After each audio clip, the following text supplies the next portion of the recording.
Hi, what an amazing video. Good afternoon, everyone, and welcome to another MIDF Conversation, where we host a lunchtime conversation between MIDF and captains of industry and thought leaders. This is a keto lunch for the intellect. No carbs, no starch, just the good stuff. Pure protein and some greens as food for thought. I would like to welcome all our participants today, the entrepreneurs, CEOs, fund managers, and finance and business professionals, the individual investors investing their own hard-earned money, members of the media, students, especially those studying math and economics, colleagues, and everyone. I'm delighted that we have with us today Mr. Eric Cheng, co-founder and CEO of Carsome, Southeast Asia's largest e-commerce platform and Malaysia's first truly Malaysian US $1.3 billion unicorn. Eric, thank you so much for coming on. Hey, Sharon, thank you. Thanks for inviting me. And hello, everyone. I hope you're enjoying your lunch soon. Well, they're all eating, Eric. We have to sing for our supper and have this conversation while everybody else is eating. Can I see you? Is your I can't. Yes, you are on. Sorry. Well, let's start really just talking a little bit about yourself and how you ended up here. You're a relatively young person, and yet but you now lead this 2,000 plus employee company all over ASEAN. So tell us a bit about yourself. Yep, sure. So again, hi everyone. My name is Eric. I'm the CEO and co-founder of Carsome, and I'm 36 this year. So I'm born and raised in Malaysia, and pretty much spent most of my time in KL. And I think that the whole Carsome journey was really amazing for me and many people in the company. But in the very beginning, when I was even before started my career, I always took an interest to solve really hard problems. I think I'm very passionate about trying to find big breakthroughs, offering solutions towards something that I see interesting to be tackled. Interesting enough, my first try wasn't anything about business, but I was a bit e-sport gamer. I used to play Counter-Strike a lot. And almost representing the country to go on the world stage on eSport.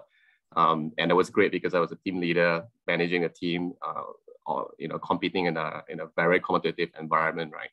So, and I think soon after I went to start my career in the digital advertising industry, which opens up my eye about everything technology. I was at the forefront 2008. Digital advertising is disrupting the entire market. And spending a few years there, in the end, I decided to start my very first company. So Carsome is actually the third company that I started. The first company was an ad tech company that bridged supply and demand in ad inventory digitally, but we do it on real-time technology. So one of the first one in the region. Sold it after a year, eventually went on to the second venture, which is a mobile game studio. So it's part of my passion. And I thought that, coming from Malaysia, you can also create a world-class game studio like Supercell with Clash of Clans, like, Candy Crush Saga from King. And I think the third one, which is Carsome, was the one that is the most amazing, is probably the hardest problem and the most interesting problem that I'm ever solving right now, so far in my life. And it was 2015, right, when myself and my ex-colleague JT, so he's my co-founder, so we both started the business together. We thought that, we saw how fragmented and traditional is the used car market. And we are talking about whole experience when it comes to buying and selling cars is still very lack of transparency. People always talk about the bad experience when it comes to selling, do not know what is the right price. Simply, there's no public database for you to refer to. And when it comes to buying a car, you often tend to haggle with the dealers with limited inventory that you can buy from, and you have no control towards whether you would know the car condition. And as soon as you drive away from a dealership, any problems with the car is you're kind of on your own. So I think that environment pushed us to really create Carsome, because we see that we are able to change and deliver a better experience when it comes to people buying and selling cars. And in the beginning, when we think about that, is we want to start off with the selling portion. We help people to sell, and in that process, it helps us to accumulate the understanding on the data side.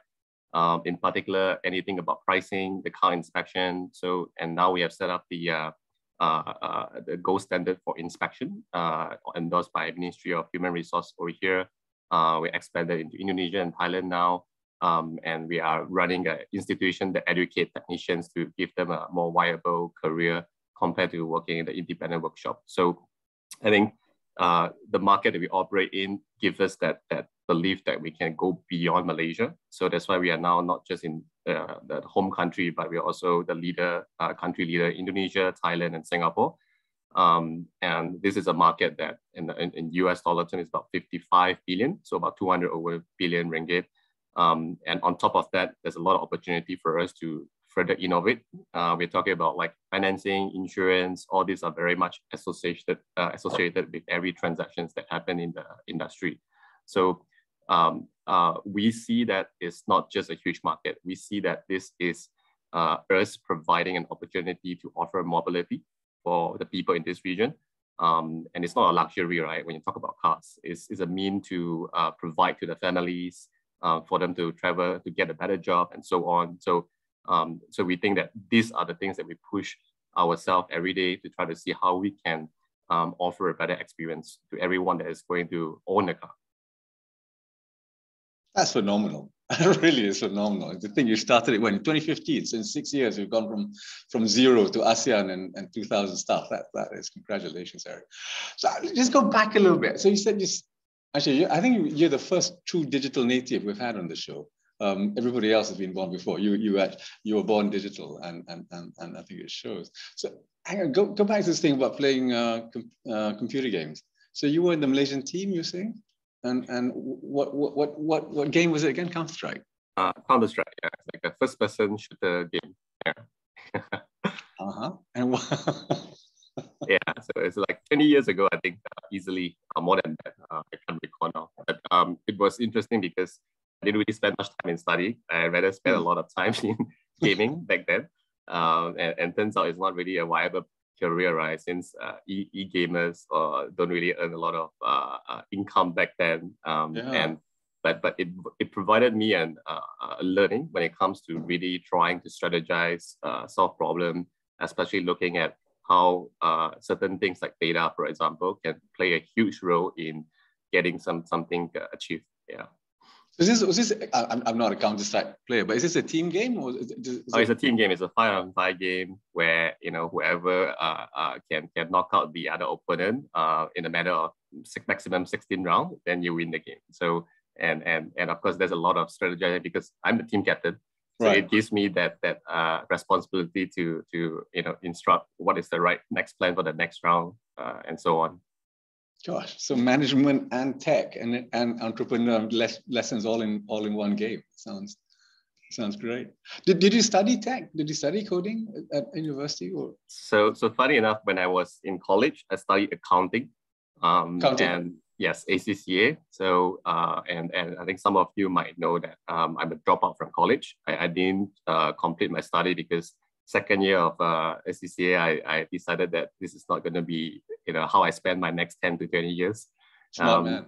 Yeah, so I decided to drop out, and while I was thinking what's next, I stumbled upon the opportunity to join a digital advertising firm, which was one of the biggest at the point of time in Southeast Asia. So that was really a good opportunity for me to gain more exposure. And I think it's safe to say everything starts from there. Yeah. Gosh. So digital advertising then, what was that? Was that Facebook ads or what was digital advertising when you were doing it? This is way back in the early 2000s, right? Yeah. 2000, 2003, 2004, I think. It was a company, the company is called NAT. So they aggregate all the local inventory that you see online, and they sell it to the advertisers. So at one point I was managing, I think half the agencies in Malaysia and some Singapore and Vietnam too, to liaise and strategize on the brand campaigns, how to derive it for the best ROI when it comes to spending marketing dollar digitally. Yeah. Gosh. So your customer was the advertiser or the publication? Brand advertisers. Yeah. So we represent a group, a big pool of publishers locally. Where Facebook wasn't really at that point of time famous yet. I think it was still like Friendster, MySpace. So it's very, very early stage, which I think most of the budget when it comes to marketing, it was funneled into traditional channels. And I was, finding myself educating every brand advertisers, like we can like name like Maxis, TM, Volkswagen. These are the big ones that we serve. So any new product, any new campaigns, we will usually come in to help them strategize. So this is before the days of before Google and Facebook kind of. Well, yeah, I think that was the time they started to emerge. Yes. Yeah. Right. Wow. Gosh, so you're really seeing things from the very beginning. And after that, you said then you started your own company doing that as well. So I started a similar company, but using more advanced technology to match the inventory real time. So in that context, it helps people or advertiser rather to really make decisions better, right? Because instead of waiting a turnaround time of 1-2 days before you see your ad online, now you're now able to do that on a self-serve basis, which is similar to how you're buying ads from Facebook and Google nowadays. Yeah. Yeah. Okay. Wow. Yeah. But those days, Facebook and Google weren't so big yet. Starting to. I think they grow at very rapid pace as well. And I think if you connect it back to what I'm doing today, that was the trigger when it comes to looking at the market. It was at a point of time where traditional budget dominates the advertising side of things. Digital was like from single digit to like 10, 20, and now probably 50% of the overall budget. And then I think the next evolution was e-commerce, right? You see a lot of offline retail now going into the e-commerce and being captured in that context. And right now we are basically at the forefront of also on the used car side. We're on a single digit of the market share, but there's still 90% of the markets are offline.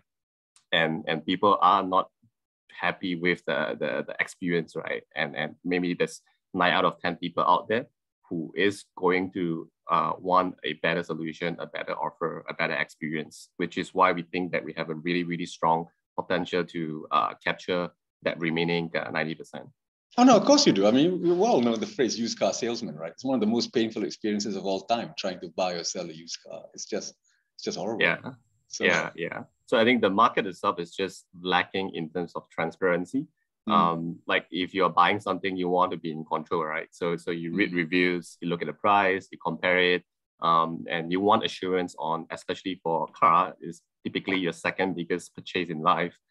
You want certain assurance after you own it, like a warranty, a support from like after sales service and so on. We come in as a form, as much as we are a technology company, right? We come in as a form that we think about what customer actually wants from us. What they're looking for when it comes to this industry, when it comes to the experience itself. So, and that's how we spin out with a lot of initiative internally to help us upskill and develop technology that can get us to there. I think ultimately you want to have a seamless interactions with us, which is why it's important that instead of us looking at ourselves a tech company, we look at ourselves more like a consumer-centric company. Gosh. No, I agree. I mean, I tried to sell one. I tried to sell an old car on Carsome, and it's very efficient, incredibly efficient. And Thank you. You made me an offer, which I didn't accept in the end because. But anyway, that's a different matter. But anyway, it was a very, very, very. I mean, compared to try to sell it yourself, it's very painless. And congratulations. But do you have background? Do you have a family background in cars or something? Is this part of your? Yeah. No. Not really. And I think none of my immediate family or even extended family came from the car industry. Not even myself with any car knowledge, right? But like I mentioned, it's really a lot about what we think people would enjoy when it comes to buying and selling cars. And it doesn't really take like your understanding on what's the differentiation between V8 and V12 engine. But, so it's that we don't need to go very technical, but we have people who have that kind of technical understanding and knowledge and skill set to help us achieve that one same common goal, which is how do we bring that trust? How do we bring that transparency?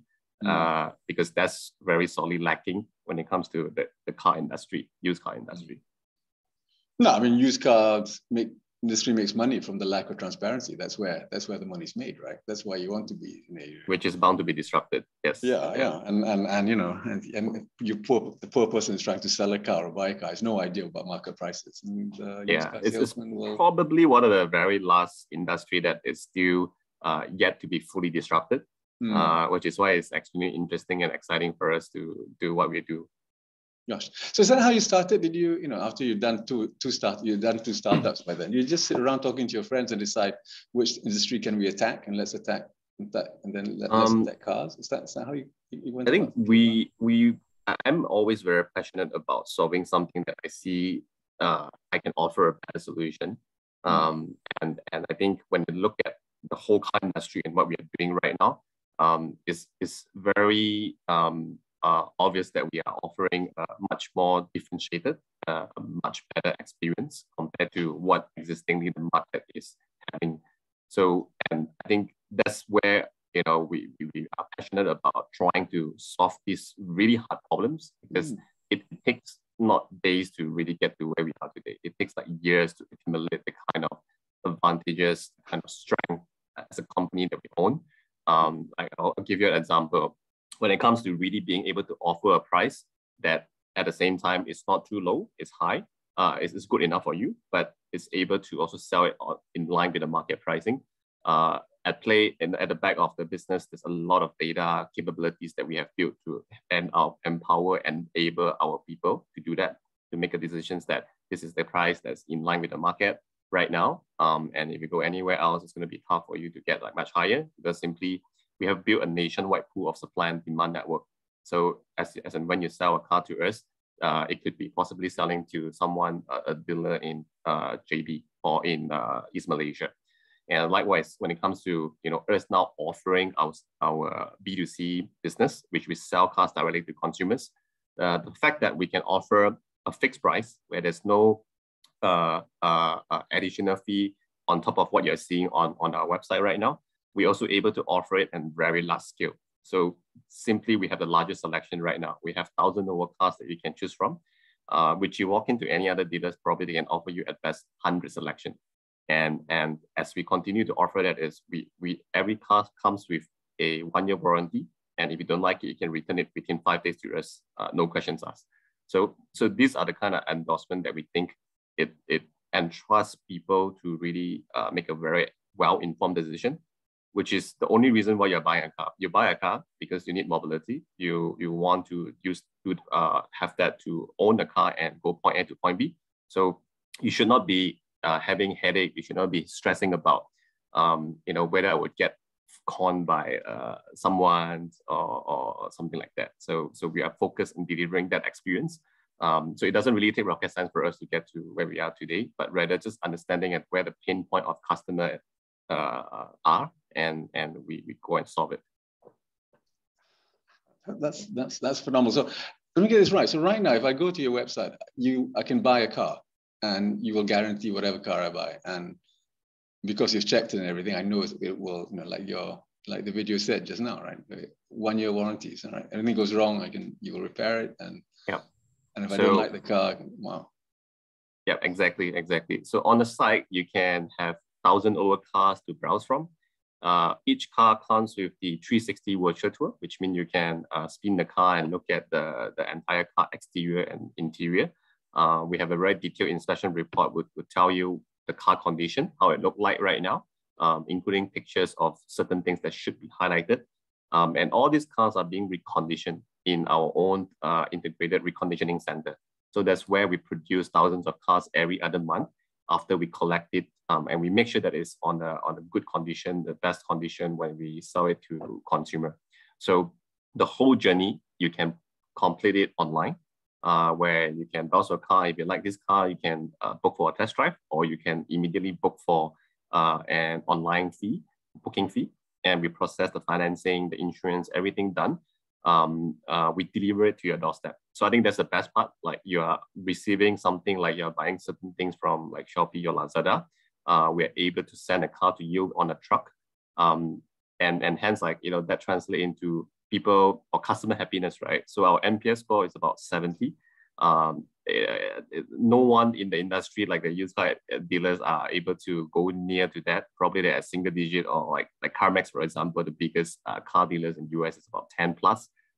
So I think we are trying to uphold that quality, right, of delivery, from the car to the experience that you enjoy with us to how our people would service you as well. That is phenomenal. So I can buy a car, like I can buy anything on Lazada. I just click a button, turns up in my house. And if I don't like it, in 3 days, I can just click another button. You can pick it up and take it away from me. That's yeah, because it's about a quality, right? You're buying something because you think that the quality is good. Yeah. And you can trust the brand itself. So I think that's the difference that we are creating over here. We have not associated any brand name to the used car market at all. Right. So yeah. I think no one have that first top of mind when it comes to buying a car. Who should I buy it from? And we want to be that brand that represent the used car industry, where you're buying and selling when it comes to data, understanding of the market price or car condition standard. We are able to be the first name that you would remember. And that means quality. That means the trust that you have on everything that we offer. I thought you were a marketplace. You're matching buyers and sellers. You're matching people who own used cars and car dealers. You've gone beyond that. So all these cars are our own purchase, where we would recondition it after purchase and then only will sell it to customers. So essentially, we are more like a retailer rather than a marketplace. But do you still do the marketplace? Do you still match buyers and sellers, or? We match on the basis when you're selling it. So certain cars would be sold to our own B2C channel for inventory. Certain cars will be sold and bridged towards the dealers across the entire country. So it is that in that format, we still take in the inventory first. So to ensure that the whole transactions would go through in the timely manner. So all this stuff is on balance sheet. Then you must have a pretty sophisticated risk management tools and being able to match. And most importantly, a very, very good idea of what you can sell the car for and build in that safety margin. That's exactly. So that's what we did to ensure that the experience that we deliver to you is good. That includes us having that balance sheet to support the car purchases. And I think on that front, we've been managing the business very well. And we have one of the industry best inventory cash cycle. And we're continuing to improve that, right, while we expand the business quite aggressively in the countries that we're currently in. So I think right now we are enlarging the size of inventory that we can offer. For example, you're seeing 1,000 cars now. I hope in the Q1 next year, Q2 next year, the numbers would go up to 2,000-3,000. And we're talking about each country would have the selections that at that kind of size, so that it's not just a Malaysian would enjoy it, an Indonesian, a Thai, Singaporean, they would be able to get a similar quality of service as well. So do you only stock the best-selling cars? I mean, do you only stock MyVs or Toyotas, things which are bestsellers, or do you also stock other cars as well? Yeah, because the industry is so rely on data, right, for us to understand what is the right cars to construct inventory makes that you'll be seeing out of 1,000 cars. We utilize a lot of the data capabilities that we have built, the data sets we gather over the last couple of years to help us understand what kind of inventory mix we would like to see. Like for example, if you walk into a candy store today, you would not want to see 100 similar candy, but you want to see 100 different candies. But these candies has to be very data driven, in a sense that it's able to cover all the things that you would want to consider, all the candies, and at the same time at the right price. And at the same time, when you buy it, it comes with the assurance that this is a good candy. And if it's not, you can return it back to us. I'm not sure how that works for candy, but it works for us in cars. And a lot of these are being filled by the understanding on the data sets. Like, how do you utilize from firstly accumulating a large data sets and then applying machine learning, AI understanding to help you derive with decisions a lot faster than doing it manually. And I think that's where, by building the business at scale, you create a flywheel that helps you understand and make better decisions as you go. Because simply now you are minimizing risk by understanding what cars we put up, at what price, how do you acquire it, and what's the kind of reconditioning, the repairs you need to do before you present it to your customer. This helped in pushing a lot of the decision making every day. You must be the only person in Malaysia to have this kind of data, right? Because the car sellers, they have. I mean, Toyota's got Toyota information, Myvi's got Myvi information, but no one's got information on the whole market. Yeah. So that's the struggle that we faced in the beginning when we first started. Where when we look at the market, classified sites are generally not the kind of price you would eventually transact. It's just listing for a purpose to attract you to give them a call. And they were never involved in the transaction piece. So which is why we find it really, really hard for us to kickstart if we do not own the data and have the understanding. And then hence, over the last couple of years, we are very focused on building these advantages that we would eventually own. These strengths now push us into being a very strong player when it comes to not just understanding and having the biggest data sets, but utilizing this to optimize our efficiencies, our conversion, which is very, very crucial when it comes to operating the used car market, as price kind of fluctuates almost every other month. And I think, like you say, we are probably the only one that has this capability in the market right now, that's able to process thousands of data on every other day to come back with better understanding. I'm awestruck. I really am. I'm not sure. No one's done this. No one's done this, and to have the gumption to take on inventory. Yeah. 1,000 cars. I mean, yeah. In finance, of course, you talk about mark to market. Do you mark to market? Do you mark to market your inventory? Do you do that kind of stuff which people in finance do? We started offering financing to our customers, be it the consumer who are buying a car and dealers about 3 years ago in Malaysia. So we have built up that vintage of 3 years, and we understand how to scale up and build up a really good credit understanding when it comes to screening our own customers. And now we are planning to scale this up, not just in Malaysia, but also in other countries that we're currently operating in. Because, when you look at financing for cars, used car is a very specific ones that not a lot of banks would offer their loans to. I think most financing or most banks are servicing the new car industry. So used car is a lot more lacking. So we are looking at a very big underserved category where people has the ability to buy a car, but simply there's just not enough product offerings in the market that's enabling them to own one.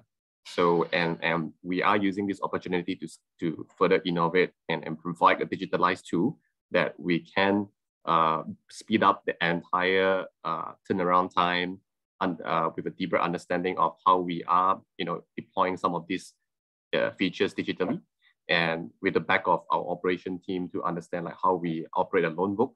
I think this is something that we're currently building and would eventually become a very huge business. So, sorry, have you started offering car loans to customers? Yes, 3 years ago. Yeah, we did. Yeah. So, and now we are building up not just financing, but we are, having insurance, after sales, the warranty. Some of this is already live, and all of this would be bringing more upfront to the customers, and you'll be able to see it soon on the website and the applications that we have.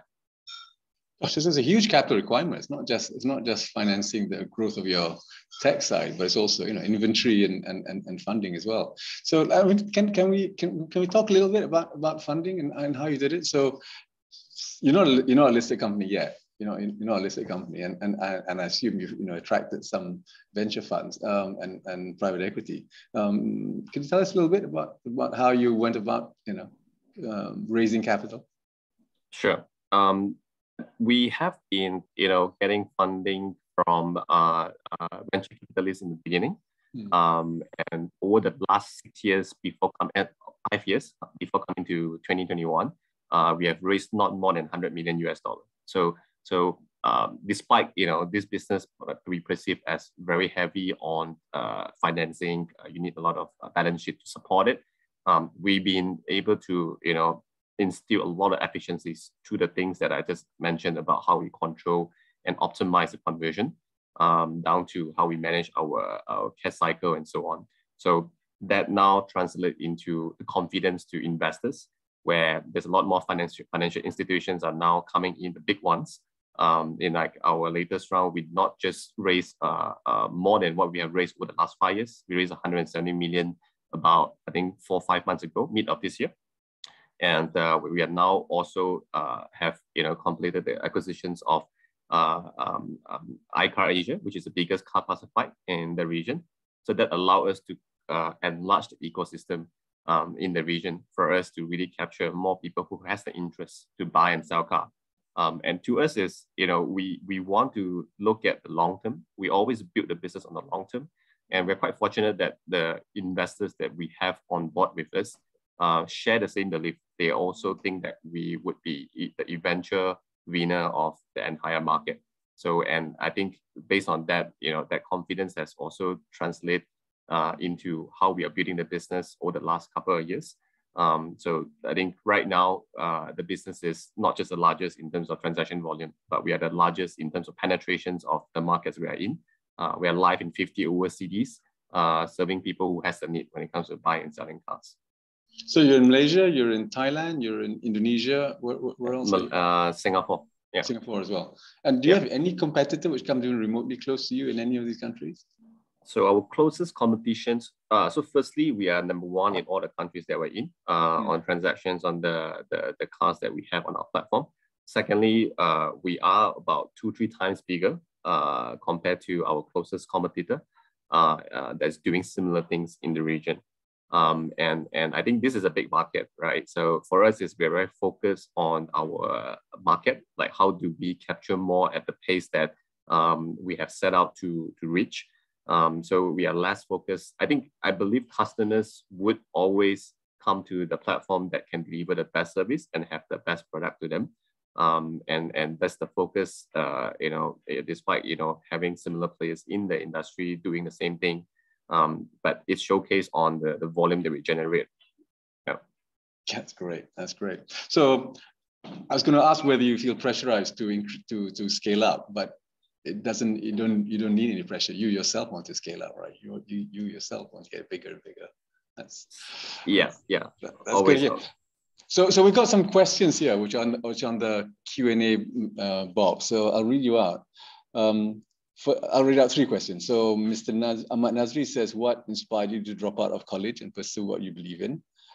Someone else says, how do you compete with mudah.com, which is an advertising site? And the third one is, what is your best advice in choosing a car for someone who has no idea what to buy? And this is from one of my colleagues, Siti Masliza. So 3 questions. Inspiration, is Mudah a competitor at all? And for someone who's never bought a car, how would you advise them to go about doing so? Yeah, so I think the questions about, what inspired me to drop out, I wouldn't call it an inspiration, but I call it rather awakening, right? Because I was in the 2nd year of accounting and have 1 more year to go. But I think that the paper that I was facing when I was in the exam, it gives me that thought that I don't think I can be an accountant auditor or in this line for like 10 plus 20 years. Sorry for anyone that's in that industry, but it's just not really for me. And I think what I really pursue and what I believe in is everyone is trying to solve problems every day. And I want to be focused on solving problems that, make people feel happier, make people better off. And it can be anything, right? So I think that's the kind of legacy that I would like to, when I look back, I feel really satisfied. And I think right now I'm also in the journey of trying to disrupt and change the entire industry that you look at when it comes to used car, changing the perception where it's very professional. People can have trust in any cars that they see in the market. So that's, to me, is something that I am very passionate about, trying to deliver that vision to everyone out there.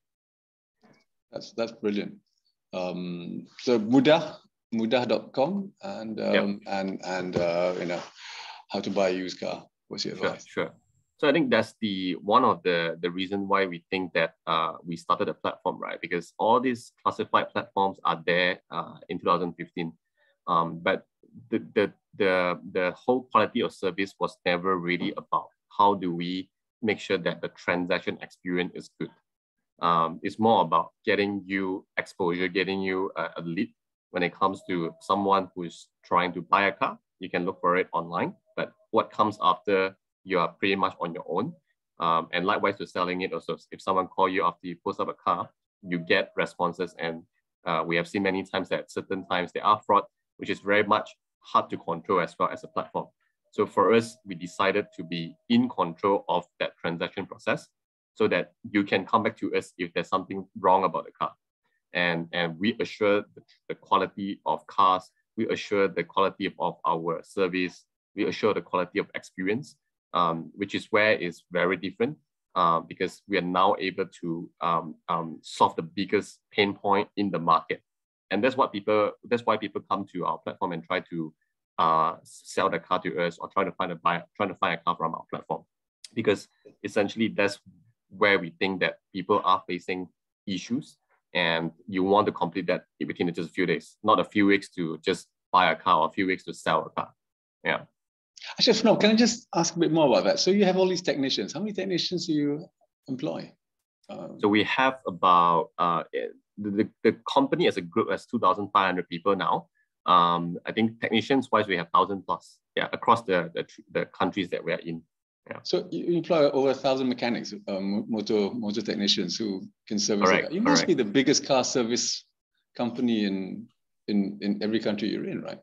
For sure. And not just that, right? We have our own Carsome Academy, which is the education institution that I just mentioned, endorsed by the Ministry of Human Resource. We are also the biggest contributor when it comes to HRDF within 1 year of setting that up.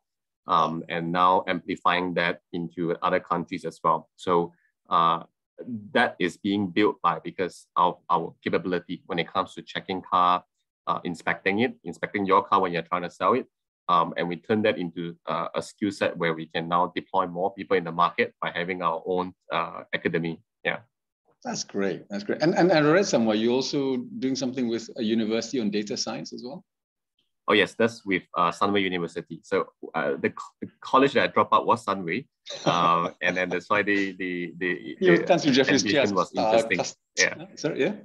Yeah, that's why the engagement is interesting. So it's not so much like a ordinary type of course where you're taking. It's more of a course or a project where you would be involved in solving really hard problems that we see in the market. You know, it doesn't have to be car, it doesn't have to be used car, it can be something else. But we find ourselves every day, looking at things and trying to find an answer. And oftentimes these answers are being backed by the understanding of data and insights. And I think that's where the innovations on data is where we always preach about how we want to do things in the business and how we want to do things in life. Like people could come to tell you and say, maybe we shouldn't be doing this. I think the simple question of that is why, and it has to come with facts, data to back up on that claim, right? So which is why the data innovation lab is something that we think we want to cultivate more data-driven talent on the areas that of machine learning and AI, because things are now being consolidated in a much bigger way, where there's just millions of data for you to process. And how do we instill that advanced technology and understanding, starting from local and starting from where I was dropped out? No, but I think it's phenomenal. I mean, you're marrying this, I mean, literally nuts and bolts, right? Technicians holding cars and fixing cars together with the most cutting edge AI and tech stuff imaginable.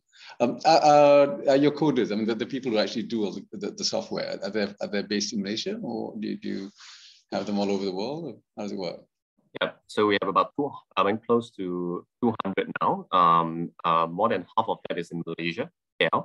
And we have a tech hub also in Beijing, China. So currently, these are the two engineering hubs that we have. That's great. So you have 100 software engineers in Malaysia. Yes, and we're hiring. So we're still hiring a lot. The number should go up to about 300 by the next 2 quarters. Yeah. That's good to hear. Everybody seems to be outsourcing to Vietnam or India. I'm glad that using Malaysian talent. Well, at least some of them are. Okay, we have a few more. There's Nasiha from Bernama who would like you to share your outlook for 2022 if you can. Someone asking, how do you deal with the financing and technical capabilities when you first started? And Nani from Malaysian Reserve, what's your outlook again? Will you be going to NASDAQ? Your Teoh Live partnership. Yep, sure. I think let me talk about the outlook for 2022. So we have seen how the car industry picked up over the last a few months, ever since the lockdown has been removed. And throughout the entire pandemic period, we've seen how car ownership is being appreciated a lot more than before. So that are what some of those things that and trend rather that's act as a driver right now for our recent performance. We are breaking record numbers on a month-to-month basis. And we think that 2022, without any huge disruption, that should continue to be true, especially if you look at the populations of Southeast Asia. There's 400 million of them. 300 over million, or 80% of them are of driving age. And the car ownership per thousand capital in this country, for Malaysia, is about 400, and then it's about 200 plus. Indonesia is not even 100 yet. We see a really big potential as more middle class come up, more car ownership being appreciated in the market. And COVID is certainly one of the big drivers when it comes to changing all of this behavior. And we see ourselves as the beneficiary on the other front, while we continue to do what we do every day, delivering a better experience. Sorry, what's the next? Sorry, the other one was Teoh Live, and the other one was NASDAQ listing. Teoh Live. Teoh Live is great. Teoh Live is great because you can now get an inspection and we give you a free bubble tea, right? So people just love it. So Brian, which is the founder of Teoh Live, is also very eager to help us expand this effort into more places that Teoh Live is already in. So we are currently in discussion to expand this a lot more to other places. As of right now, we have about close to 30 planned. I think we are going a bit more in the next year to see how we can offer inspections while you enjoy a bubble tea. Gosh, fantastic. Fantastic. And NASDAQ, are you allowed to talk about that? Or Yeah. So I think this is something that, along with the numbers, we won't be able to comment for now. I think it's something that we would find a right time to talk about. But for today, I would like to just share the story. Well, obviously, I just want to remind you that MIDF is also an investment bank, and we also provide all kinds of funding. So we look forward to helping you. So we've got a couple of minutes left. I got to ask you. I mean, are you a car nut? Do you like cars? Me? I'm okay with cars. Yeah, not necessarily but there's certain cars that I would like. I drive a Mini Cooper. I like the driving experience, and I like driving, actually, to be honest. Yeah. You do. So you don't have a Ferrari yet, or you do have one and you're not telling us. You can't. That's a problem, isn't it? You should. Mini suits me a lot. So Mini Cooper suits me a lot. Yeah. I'll still drive that for a while. Okay. And electric cars, or EVs. How do you see EVs? Malaysia's given all this tax benefits for those who want to buy EVs. How do you see EVs being anything significant in Southeast Asia? Yeah, that is super exciting for me and very encouraging to see that the government did something like that to have exemptions. It also pushed up the demand, especially for EVs. I think we have seen that in a lot of countries, a lot of markets, like in particular US, Europe. EVs has been becoming a bigger pie of the entire market share, including China as well, who has a few brands. And within Carsome, maybe you might not know that we already have some of the Tesla that you can buy from, both new and used. And Teslas, you sell Teslas, okay. Yes, Tesla Model 3. So we have 3 variants that you can buy from. And we are, of course, extending that now to cover more areas, more types of EVs. And being a platform that have a lot of consumers, users who come to us to buy a car, we also see manufacturers, principals talking to us at the same time, trying to see how they can innovate the way they sell new cars as well. And like Tesla, like cars are sold online rather than sold offline. And I think with our platform that owns one of the basically the largest traffic in all the countries we're in, it gives also the confidence and interest as well from the manufacturers, which they are now talking to see how they can sell cars via our platform. So it's something that we are pursuing as well. And being a platform that matches supply and demand is something that we're paying very close attention to see how we can integrate more EV selections on our platform. Gosh, so you see, I guess you see the EV market taking off then. Yeah. Okay, just seeing some other, a few other things. Local institutions and the support from local institutions when you needed money in the beginning. IPO, you've answered. How do you deal with customers? Oh, what about people who cheat and say they want the car and they return it after 3 days when all they wanted to do is just borrow a car? Okay. I'll answer that 3 days. So it's a 5 days return. It returns even on the 5th day. And personally, we'll give you a call on the 4th or 5th day to ask how is the car, how's the experience, and so on. So far, we have not received any return car. So which is a surprise, right? Wow. Like, because we thought people would, like you say, take advantage or abuse it. And we are fine, right? Because when you do that, then at least we know the process and the reason why people are doing that. But we have not seen any return car in all the countries except for one in Indonesia. And the reason for that was there are ants in the car. So Wow. yes. So we take that and we don't see that as an issue. But I think the quality assurance is where we are coming into really using this to endorse, right? That people can return the car to us if they just don't like it, not even like the car got any problem. And yeah, so far no one returned it in Malaysia. Local institution welcoming you were doing. Sorry, what was the well, basically the question is, when you started up, when you were a startup and needed support and funding, did you get it from local institutions? Did you get it from foreign funds? Yeah, so at the beginning we were more relying on foreign funds to really help us to raise the initial rounds. We have a couple of local ones who join us and eventually become a big contributor towards our subsequent fundings. So it's mixed between foreign and also local investment firms.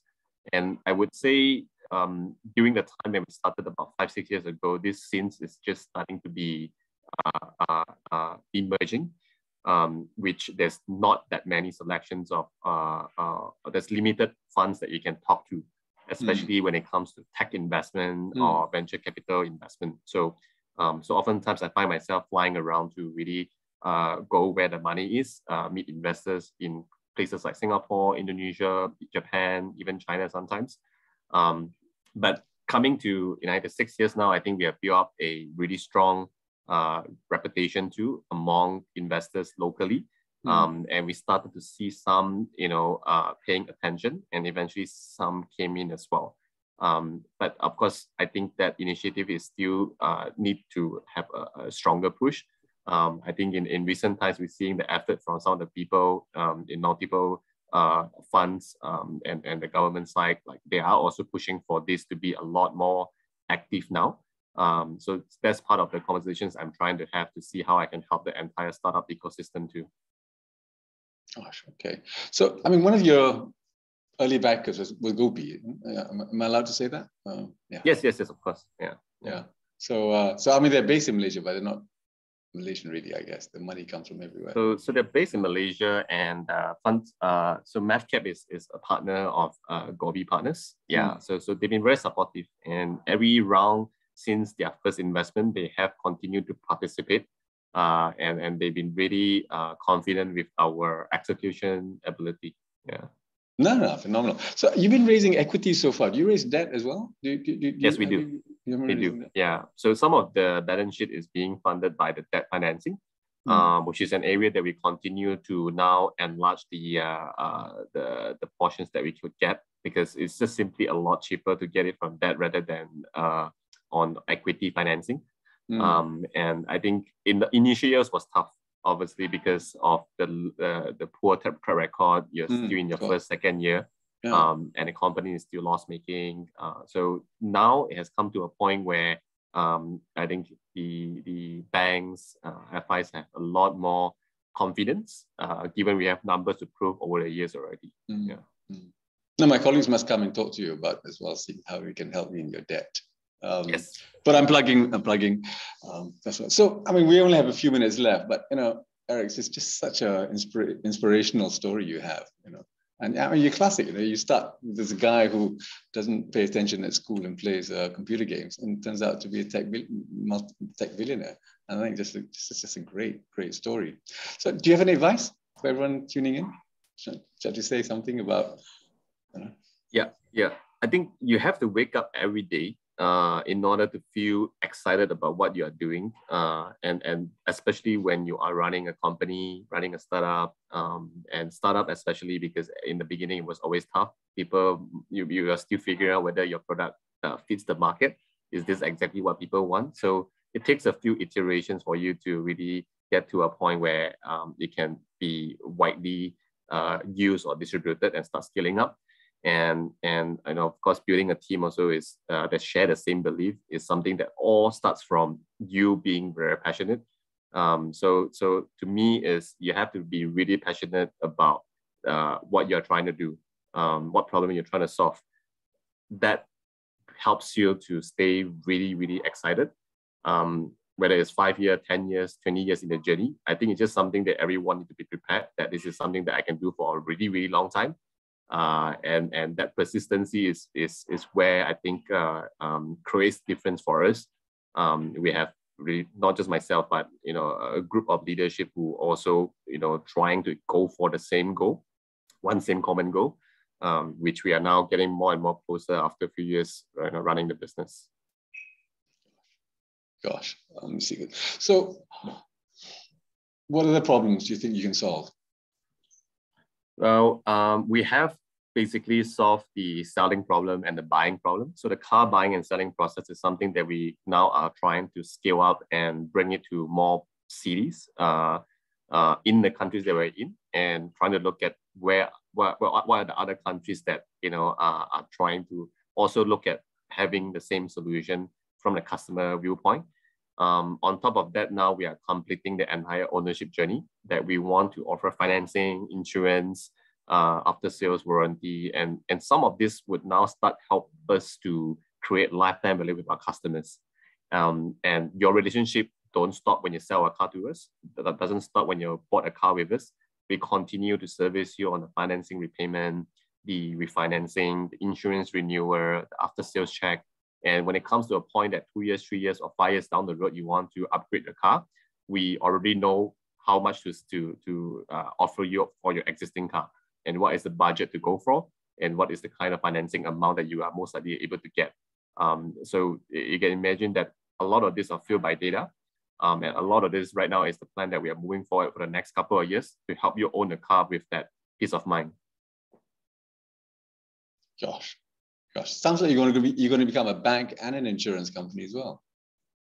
We are trying to use the platform and become an ecosystem for the industry so that you can do everything with us. And we also enable the partners to work with us.